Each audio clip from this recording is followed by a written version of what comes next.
आज देश में बजट पेश किया गया है। ऐसे में किसानों के लिए खजाने का मुंह भी खोल दिया गया है। बजट 2024 में किसानों पर पैसा बरसाया गया है। खेती से जुड़ी स्कीम्स पर खर्च किया गया है, जो कि 1.52 लाख करोड़ है। नमस्कार, मैं हूं आपके साथ स्वाति सिंह और आप देख रहे हैं इन खबर। किसानों को लेकर अगर बजट में नजर डाली जाए तो मोदी 3.0 का पूरा ध्यान किसानों को आत्मनिर्भर बनाने पर रहा है। वित्त मंत्री निर्मला सीतारमण ने बताया कि बजट में किसानों और कृषि क्षेत्र में 1.52 लाख करोड़ रुपए का प्रबंधन किया गया। इस फंड से कृषि और इससे जुड़े क्षेत्रों के लिए योजनाएं बनाई गईं। ये प्रधानमंत्री किसान सम्मान निधि की धनराशि में इजाफा करने के लिए भी कहा गया। आपको बता दें, खेती में लागत मूल्य कम करने के लिए आधुनिक तकनीक को विकसित करने पर बात चल रही है। इसके अलावा किसानों को अपने आवास और खेतों में सौर ऊर्जा उत्पन्न कराने के लिए अलग से धन की व्यवस्था सरकार कराएगी। 1 करोड़ किसानों को अगले 3 सालों में जैविक खेती अपनाने के लिए 10,000 बायो इनपुट रिपोर्ट सेंटर बनाने का ऐलान भी किया गया है। किसान क्रेडिट कार्ड की लिमिट बढ़ाने पर भी कुछ प्रबंधन किए गए हैं। इसके अलावा प्रधानमंत्री किसान सम्मान निधि की धनराशि 8,000 रुपए करने के लिए बजट का प्रबंधन किया गया है। यही नहीं, अंतरिम बजट में की गई घोषणाओं को पूरा करने के लिए भी एक बड़ा हिस्सा रखा गया है।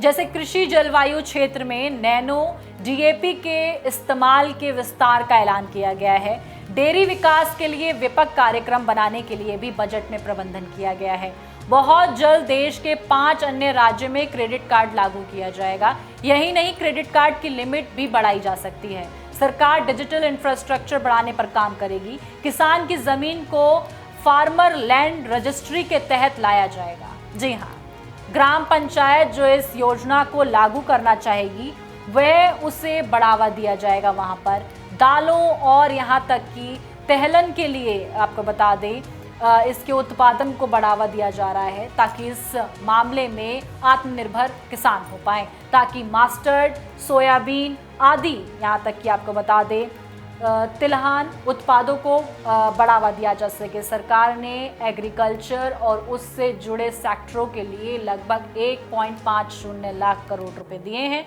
पिछले साल 1.25 लाख करोड़ रुपए दिए गए थे। यानी इस बार किसानों के लिए बजट 21.6% यानी कि 25,000 करोड़ रुपए बढ़ा दिया गया है। किसानों की लगातार मांग के बाद भी मिनिमम सपोर्ट अगर बात करें प्राइस की, यानी कि एमएसपी को लेकर बजट में कोई भी घोषणा नहीं की गई है। किसान सम्मान निधि की राशि पर भी कोई घोषणा नहीं है। 6,000 रुपए ही रहेगी। एग्रीकल्चर बजट से जुड़ी कई बड़ी बातों पर नजर डाली जाए तो एमएसपी पर कोई घोषणा नहीं की गई है। बजट में किसानों की सबसे बड़ी मांग एमएसपी को लेकर कोई बड़ी घोषणा नहीं है। वित्त मंत्री निर्मला सीतारमण ने कहा है कि सरकार ने 1 महीने पहले लगभग सभी मुख्य फसलों पर जो बढ़ी हुई एमएसपी थी उसकी घोषणा की थी। साथ ही किसानों को मिलने वाली सम्मान निधि में भी इजाफा नहीं किया गया है। ये 6,000 रुपए की 6,000 ही है।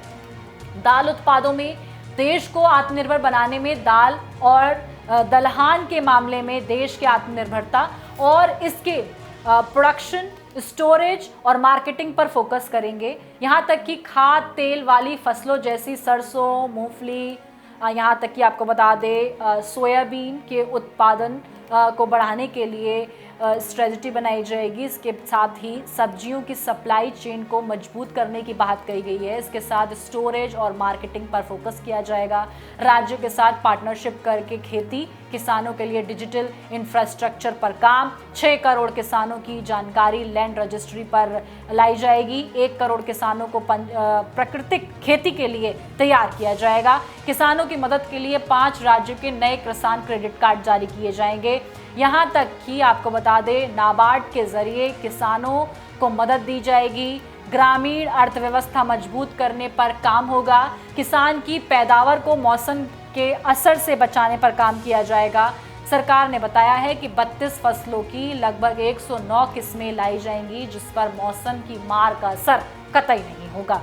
ऐसे में किसानों के ऊपर सरकार का ये दाव है या किसानों की भलाई के लिए सरकार का ये बजट पर काम है।